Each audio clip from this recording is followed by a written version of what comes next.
Hi, I'm Frederick Scott Smith. King Charles III's coronation attracted plenty of fanfare and a debate about the royal family's existence. Supporters may excuse any concern over the presence of a hereditary position by saying it lacks real power. France's monarchy evolved into an example of absolute rule based on the divine right of kings, but across the English Channel, a different system developed.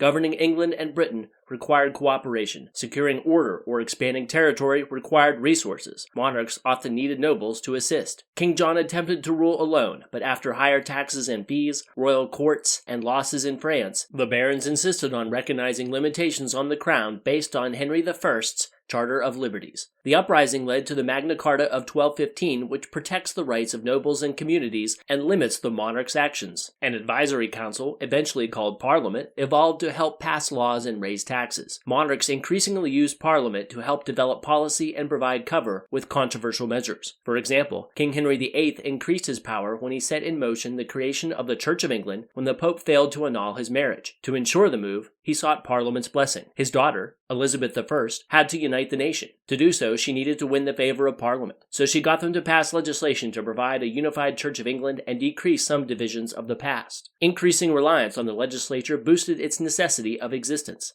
King James I of the Stuart family believed in the divine right of kings. He disliked working with Parliament, souring the relationship between the crown and the legislature. Charles, son of James, assumed the throne with the same distaste. He dismissed Parliament multiple times and attempted to rule alone. He needed resources for conflict with France and rebellions in Scotland and Ireland. When Charles recalled Parliament, they asked him to sign the Petition of Right, which included no taxes without Parliament's consent and defined their role in handling grievances. Frustrations continued with Parliament over issues like financing. Finally, amid rumors of treason, King Charles attempted to arrest 5 members of the House of Commons. 2 groups evolved, including the Puritan Roundheads, known as the supporters of the House of Commons, and the Royalist Cavaliers. They fought in the English Civil Wars, divided into the first and second parts. The capture of Charles at the end of the First English Civil War may have resulted in him keeping the throne, but after failed negotiations and his continued aggression, the House of Commons put him on trial, then executed him. After a brief Republican rule that seemed more like a puritanical dictatorship under Oliver Cromwell, Parliament invited Charles II to become king, albeit to a tense relationship. When his Catholic brother, James II, inherited the throne, the connection between the legislature and crown further deteriorated. Parliament eventually asked his Protestant daughter Mary and her husband William to rule. Fearful of a military invasion, James II fled, blurring the action between James abdicating and Parliament firing him. Without a significant conflict, the event became known as the Glorious Revolution. William and Mary agreed to sign the English Bill of Rights, which dictated the royals' faith, that they remain neutral in proceedings of Parliament, elections, and the courts.